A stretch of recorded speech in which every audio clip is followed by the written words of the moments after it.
At that time, Jesus went to the Mount of Olives. Early in the morning, he returned again to the temple. All the people gathered around him, and he sat down and began to teach them. Meanwhile, the teachers of the law and the Pharisees brought in a woman who had been caught in adultery. Placing her in the midst, they said to Jesus, "Teacher, this woman was caught in the very act of adultery. Moses, in the law, commanded us to stone such women. What do you say?" They asked this to test Jesus and to have grounds to accuse him. But Jesus bent down and began to write on the ground with his finger.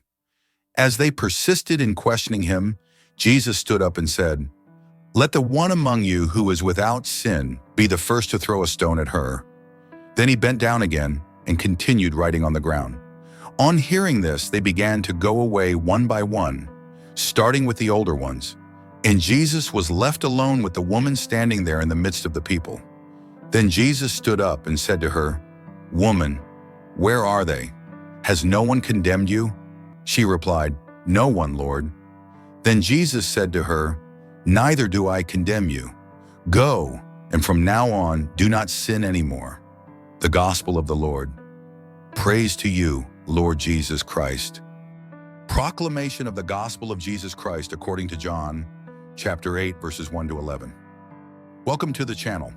Today we are going to reflect on one of the most moving passages in the Gospel, John 8, 1 to 11, the story of the adulterous woman. This passage reveals to us the merciful heart of Jesus and teaches us about judgment, forgiveness, and new life. Let's dive into this beautiful story, verse by verse. To understand John 8, 1 to 11, it is essential to look at the previous chapter. John 7, which recounts the events during the Feast of Tabernacles, one of the most important festivals in the Jewish calendar. Summary of this context: Jesus goes to the feast. He begins teaching in the temple, causing great amazement among the people. The Pharisees question his authority and origin. The Jewish leaders try to arrest Jesus, but the guards are so impressed that they do not succeed. Nicodemus tries, somewhat timidly, to defend him. This chapter shows that Jesus was facing growing resistance from the religious leaders, especially the Pharisees and chief priests, while the people were divided over his identity.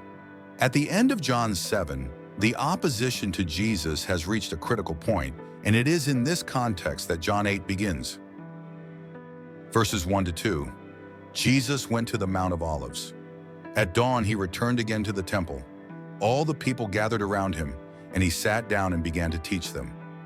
In these verses, Jesus goes to the Mount of Olives. This detail is not there by accident. The Mount of Olives was a well-known place of prayer, of silence, of communion with the Father.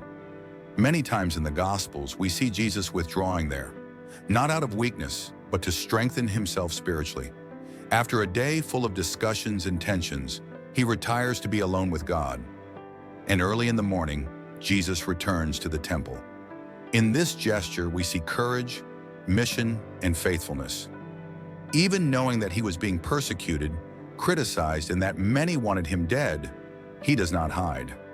On the contrary, he returns to the most public place possible, the temple, to continue doing what he came to do, teach. And the people, thirsting for truth and wisdom, gather around him. Jesus then sits down and begins to teach. Verses 3 and 4. Then the scribes and the Pharisees brought to him a woman caught in adultery. Placing her in the midst, they said to him, "Teacher, this woman was caught in the very act of adultery." Here begins a dramatic turn of events. The scribes and Pharisees, teachers of the law, men who knew the scriptures well, bring a woman caught in adultery. She does not come alone. She is brought, dragged. A person, a soul, caught in real sin, but now being used as a pawn for a trap. The word says clearly, she was caught in the very act of adultery. They leave no room for doubt. They want to make it clear that the law of Moses applies. But notice, they were not truly interested in justice. They were interested in Jesus. More than that, they put her at the center of the scene. Imagine the embarrassment, the shame, a sinful woman, publicly humiliated, in the midst of a crowd. She is surrounded by people who do not want her restoration. They want to use her as bait to bring down the master. And they even call Jesus teacher, but not with humility or honor. They use the title hypocritically. They want to appear as good listeners, as seekers of truth, but in reality, they are setting a trap. Can you see here the contrast between Jesus and the accusers? Jesus came to the temple to teach, to set free, to reveal the heart of the Father. They came to the temple to accuse, to shame, to lay traps. The woman was not the real target, Jesus was the target. She was merely an instrument, and that makes the whole situation even more cruel. Verses 5 and 6. In the law, Moses commanded us to stone such women. Now what do you say? They said this to test him, so that they might have grounds to accuse him. But Jesus bent down and wrote with his finger on the ground. Here Jesus' enemies reveal their true intention, to test him, setting a trap. They are trying to force a choice. Either Jesus openly challenges the law of Moses, or he shows himself to be contradictory to his own message of love and forgiveness. The law of Moses, in the books of Leviticus and Deuteronomy, did indeed prescribe stoning as punishment for adultery, though in practice this was no longer carried out in Israel during Jesus' time, since the Jews were under Roman rule and did not have the authority to execute death sentences, as we see in John 18:31. In other words, if Jesus were to say, "Stone her," he would be going against his own message of mercy and could also be accused by the Romans of inciting an unauthorized execution. But if he were to say, "Do not stone her," they could accuse him of going against the law of Moses, rejecting the authority of Scripture. It was more than a legal dilemma. It was an attempt to set Jesus against the very essence of his mission. But Jesus does not answer. Silence. He bends down and begins to write on the ground with his finger. There are moments when silence speaks more than 1,000 words. There are situations in which we need to respond with wisdom and calm, not with hasty reactions.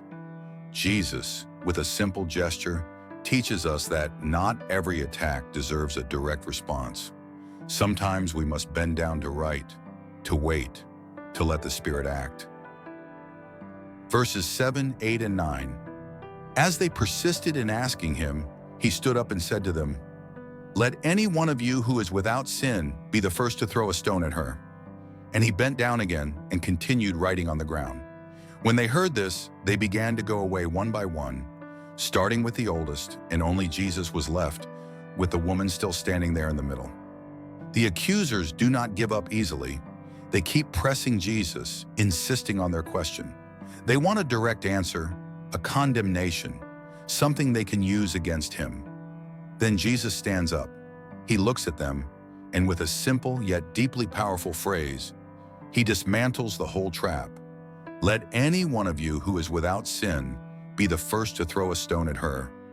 This sentence is like an arrow that pierces the heart of every accuser present. Jesus does not deny the law. He does not say that sin should not be addressed. But he sets a condition. Who truly has the moral authority to condemn? And after saying this, he bends down again and continues to write on the ground. It's as if Jesus is saying, reflect on this. Look within yourselves. The impact of these words is immediate and profound. One by one, starting with the oldest, the accusers quietly leave. The oldest leave first, perhaps because, with more years of life, they are more aware of their own flaws and sins. And then, the scene changes. From a public court of accusation, only Jesus and the woman remain. In the midst of the now silent crowd, only the Savior and the sinner are left. A reflection for our hearts. Jesus teaches us here a powerful lesson about hypocrisy and mercy. How many times are we ready to point the finger, to judge, to condemn others, forgetting our own sins? How many times do we use the Word of God as a weapon to hurt instead of a balm to heal? Jesus challenges us to look within ourselves. Before condemning anyone, we must recognize that we are all sinners. Verses 10 and 11. Jesus straightened up and seeing no one but the woman asked her, "Woman, where are they? Has no one condemned you?" She answered, "No one, Lord." Then Jesus said to her, Neither do I condemn you. Go, and from now on do not sin anymore. With divine wisdom, Jesus dismantled the trap with the phrase, "Let the one among you who is without sin be the first to throw a stone at her." And one by one, the accusers withdrew, leaving only Jesus and the woman. What a moment of grace and truth! Jesus stands up and looks around. All the accusers have left. The woman who had been at the center of judgment now stands before Jesus, the only one who truly had the right to cast the first stone. And Jesus asks a simple yet deeply liberating question. "Woman, where are they? Has no one condemned you?" Her answer is full of relief and surprise. "No one, Lord." Then Jesus pronounces one of the most beautiful and transformative statements in the entire gospel. "Neither do I condemn you. Go, and from now on, do not sin anymore." Here, Jesus reveals the fullness of his mission. 1.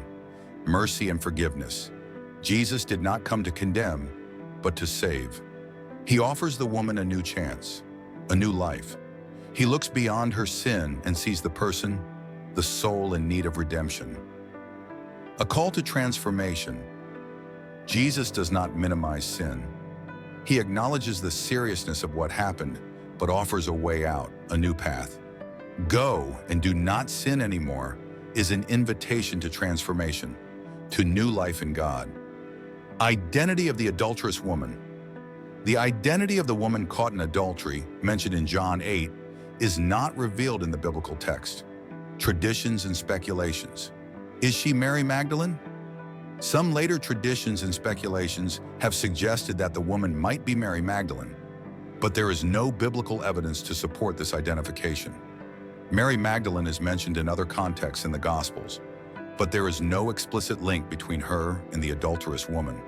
This passage is a gem of the gospel that teaches us about the true justice of God, which perfectly balances truth and mercy. If this video touched your heart, leave a like, share it with someone who needs to hear about this mercy, and subscribe to the channel for more reflections like this. See you in the next video.